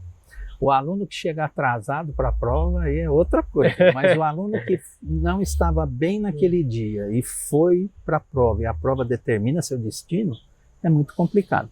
Agora, uma prova de vestibular que converse com você, o que eu penso, aí é uma opinião, minha opinião, a opinião do professor Maurício. Com certeza teremos um caderno de formação geral básica, que vai, vamos chamar de conhecimentos gerais, sei lá. Todos os alunos passarão por aqui, porque as escolas obrigatoriamente ofereceram a formação geral básica. E o aluno que fez determinada opção de itinerário, a outra avaliação será do itinerário que ele escolheu. Então, se é biomedicina, eu farei uma prova agora com biologia, com química, você percebe? Então até a prova vai ter sentido para o aluno. Ele fala, poxa, eu quero ser biomédico e biologia, eu não consigo entender isso, aquilo. Ele mesmo vai fazer uma crítica, né?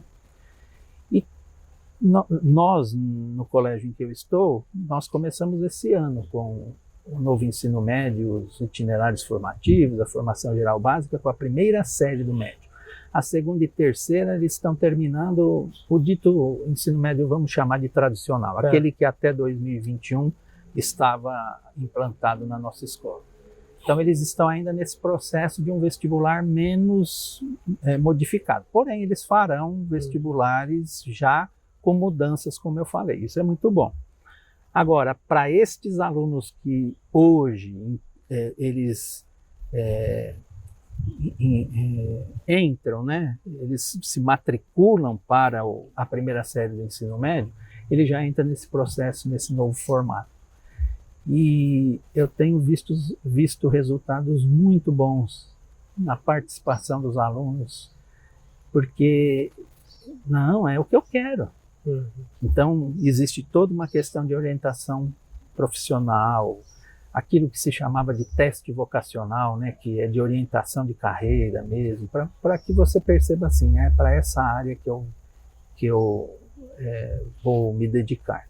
E uma outra coisa também muito interessante, o aluno consciente, sabedor daquilo que ele gostaria de fazer, ao longo do bimestre ele percebe, não é biomedicina, eu quero fazer relações internacionais. Então, ele já consegue discernir ali antes de ingressar na faculdade. E ele pode mudar de itinerário. Ótimo. Não é o fato dele ter feito a escolha do itinerário de ciências da natureza que ele será fadado a terminar o ano naquilo. Evidentemente que conversado com família, orientado esse aluno, não, eu quero fazer relações internacionais. Então você muda de itinerário. Você vem para o itinerário de linguagem e ciências humanas, porque é o que você vai utilizar. Né? O que eu vejo, só para comentar essa questão do vestibular, eu vejo que mais do que uma prova teórica, mesmo que ela seja, boa parte dessa prova seja direcionada para o assunto específico no qual ele escolheu trilhar a carreira dele, uma avaliação prática. Eu não sei exatamente como que isso pode ser feito, né, para atender quantos milhões de pessoas, né, mas eu vejo que assim, o conhecimento ele é teórico, a sabedoria é prática. Sabedoria nada mais é do que a prática do conhecimento que se adquiriu. Então, trazer para o vestibular, sim, a parte teórica que vai avaliar os pontos básicos, a educação básica, mas trazer uma coisa prática, talvez uma vivência, talvez algo que não dure um dia, que não dure algumas horas, mas que você proponha para aquele aluno, que ele traga uma solução para uma determinada problemática dentro daquela área na qual ele escolheu, que faça obrigatoriamente ele integrar vários conhecimentos, mas a essência é aquela área que ele escolheu. Isso eu acho que demonstraria de uma maneira mais sábia, talvez, mais consciente, a capacidade daquele aluno para tal. E não realmente ele se preparar anos da vida dele para um dia ir lá e fazer uma prova, escrever e tirar uma nota que vai passar ele ou não. Não sei, essa é a minha visão. Sim. Professor, nós estamos encaminhando aqui para o encerramento do nosso bate-papo aqui, que rendeu e poderia render muito mais.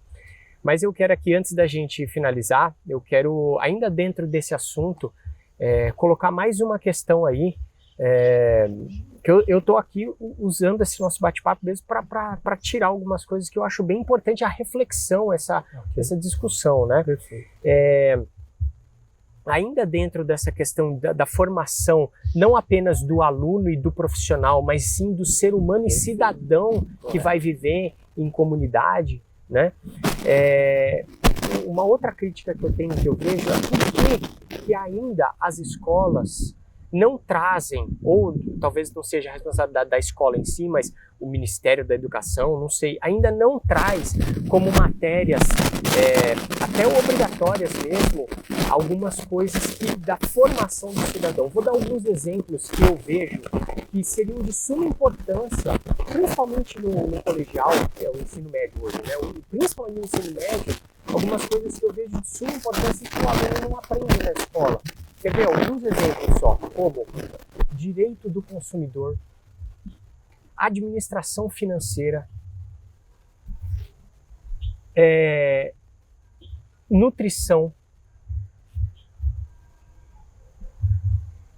Enfim, tem vários outros exemplos que eu posso dar, mas é que, sabe assim, coisas que realmente vão formar ele como um ser humano.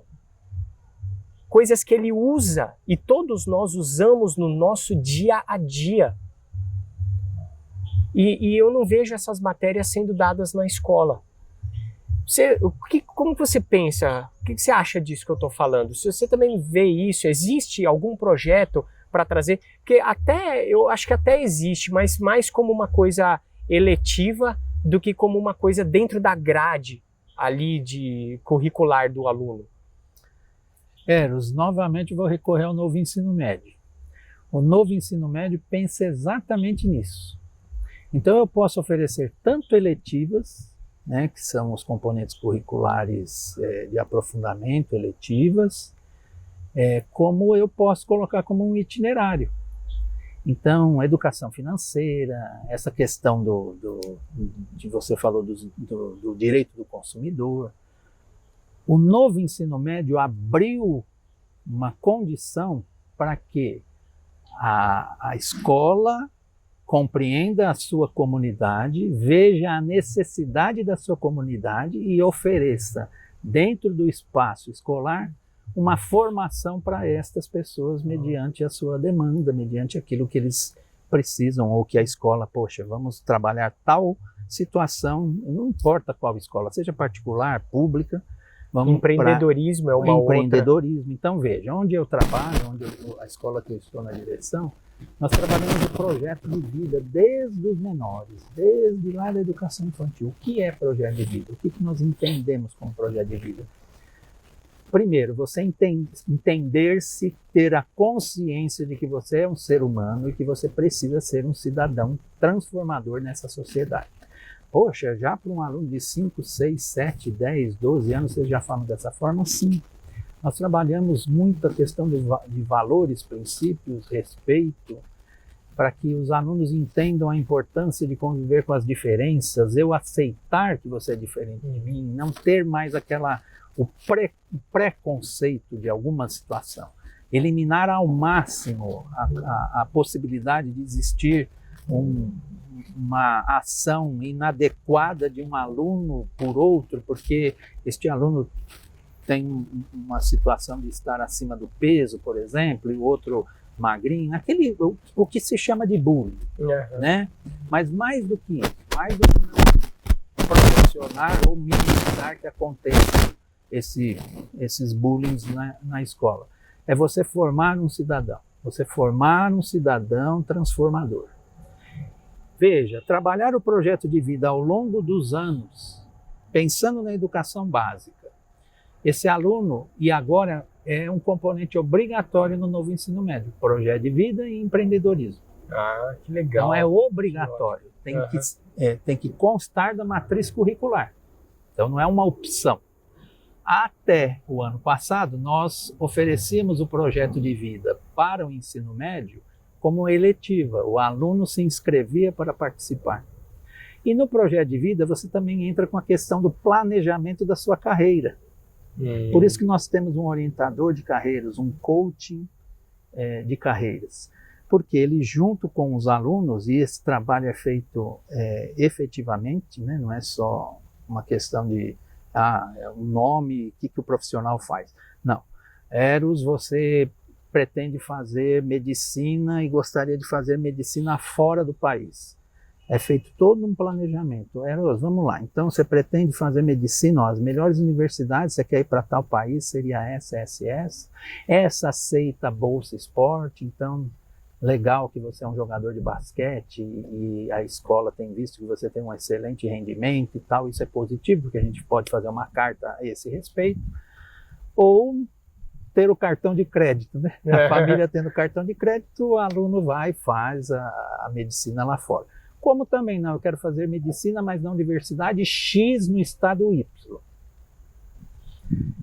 Tá, então você tem que melhorar aqui, vamos desenhar a trajetória que você vai fazer. Por isso o itinerário, é o caminho.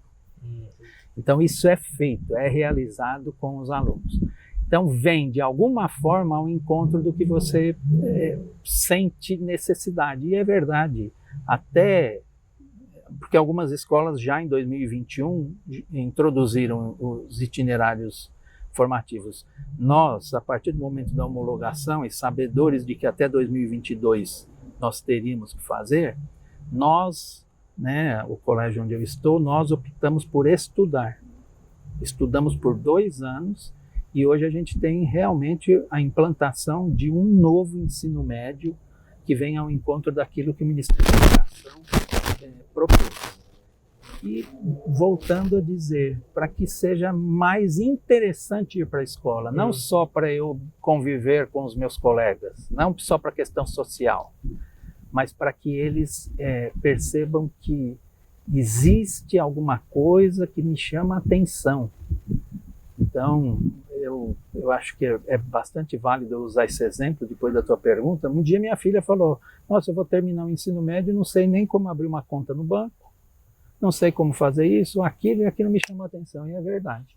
Tanto que um dos itinerários que nós temos é montar, né, empreender de forma que nós tenhamos uma agência de turismo.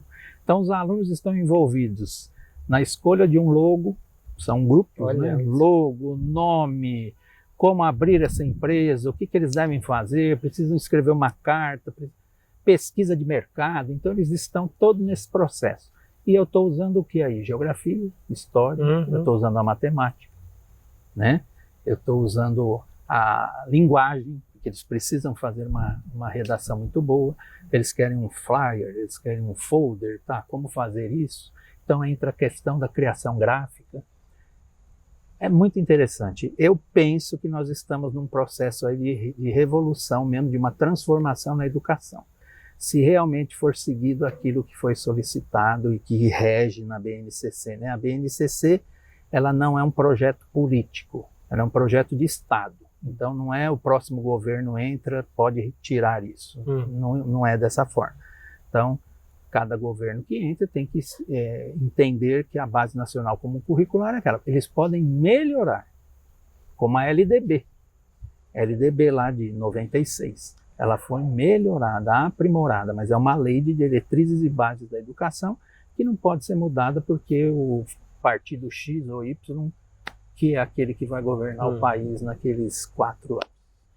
Mas é isso mesmo, né? Isso para mim é uma grata surpresa, isso que você está me trazendo, porque realmente vem bem ao encontro de um tanto de conceitos que eu penso sobre o sistema educacional, e se realmente isso for para frente aí no nosso Brasil, não apenas, né, nas escolas particulares, mas principalmente nas escolas públicas também, para que isso seja de acesso a todas as pessoas aí, realmente é uma grata surpresa. E essa questão do empreendedorismo também, né? Porque, o que eu falei, às vezes o aluno ele fala assim, eu não quero fazer uma faculdade, eu quero empreender. E hoje a gente vê que existem muitos empreendedores que são extremamente bem-sucedidos e que não necessariamente eles têm uma área de formação, uma graduação, um diploma, né? Então, para o aluno também não sentir aquela coisa de, poxa, eu estudei tanto a minha vida para chegar um dia de vestibular, mas não é isso que eu quero para mim. Exatamente. Né? Então, isso vem bem ao encontro. Professor, gratidão. Olha que bate-papo gostoso, obrigado. Que bate-papo assim rico. Foi rico essa conversa aqui. Eu sou bem grato por trazer toda essa sua experiência aqui para o nosso podcast. E também grato por aceitar o convite. É um prazer ter você aqui. Foi meu professor, é uma das pessoas que me inspirou pela forma como você lidava, como você tem várias histórias engraçadas que eu me lembro das aulas, e para deixar o pessoal curioso aqui. Mas muito bom, sou bem grato. E quero que você fale aí os seus recados, as suas palavras finais, e também divulgue rede social, algum contato, se você quiser deixar algum contato aí para o pessoal que acompanha a gente aqui do podcast. Ok, eu agradeço muito o convite, Eros, muito mesmo, me sinto muito honrado pelo convite para poder participar. Eu entendo que o trabalho que você tem feito é um trabalho de conscientização mesmo, de transformação desse mundo, das pessoas, da forma de agir, de pensar. Eu sou Maurício Vita, né? Meu Instagram é Maurício_Vita. Estou à disposição para conversar sobre educação e aquilo que eu puder contribuir. Tenho muito a aprender, graças a Deus, isso é muito bom. Então eu tenho desejo de viver por muito tempo, mas no que eu puder colaborar, discutir, participar, né? Com certeza eu estou à disposição e fico muito feliz. Muito obrigado, também gratidão a você, Eros. Lembro de você em sala de aula, muito bom. Um aluno que nunca me deu problema, pelo contrário, né? Contribuía bastante para a aula e é o carinho que existe entre nós aí, que é fantástico. E muito obrigado mesmo pelo convite. Valeu, gratidão, professor. E para você que acompanha a gente aqui no podcast Vem para a Consciência, esse é mais um episódio cheio de informação, de conhecimento, de consciência mesmo. Gratidão por você estar aqui com a gente. Eu quero aproveitar também, dentro desse tema que nós trouxemos hoje no nosso podcast, falando sobre educação, sobre a consciência na educação das nossas crianças e dos nossos jovens. Fica ligado que eu tenho uma palestra que eu montei justamente para os pais, sobre consciência alimentar infantil, mas voltada para os pais. Então, se você que está assistindo tiver interesse em levar isso para a sua escola, para a sua comunidade, para a sua empresa, é uma palestra bem interessante onde eu mostro a importância dos pais cuidarem da alimentação dos seus filhos. Eu sou Eros Escobar, biomédico e palestrante. Segue lá meu Instagram, @eros.escobar. E um agradecimento especial aqui de hoje a Rô-Comunica, nossa produtora, Instagram, @Rô-Comunica, ao Conexão ABCD, Instagram, @Conexão ABCD, e também, mais uma vez, aqui a Vera e ao restaurante Candeia, que nos cedeu essa paisagem maravilhosa, esse restaurante gostoso aqui em Diadema. Então, fica ligado que aqui é um restaurante onde 100% dos alimentos servidos aqui são naturais, cultivados pela própria Vera aqui. Então venha aproveitar uma alimentação gostosa, saborosa e principalmente natural. Beleza? Toda segunda-feira fica ligado às 18 horas num novo episódio do Vem pra Consciência e eu espero você. Segue lá, não esquece, lembra de curtir o nosso vídeo, de dar o seu like, de deixar seu comentário, de compartilhar com as pessoas que você ama e também de se inscrever no nosso canal. Eu fico por aqui e, professor, a gente sempre faz no final aqui, vem aqui juntinho, ó, aqui na câmera, ó, fala junto, ó, vem pra consciência. Valeu!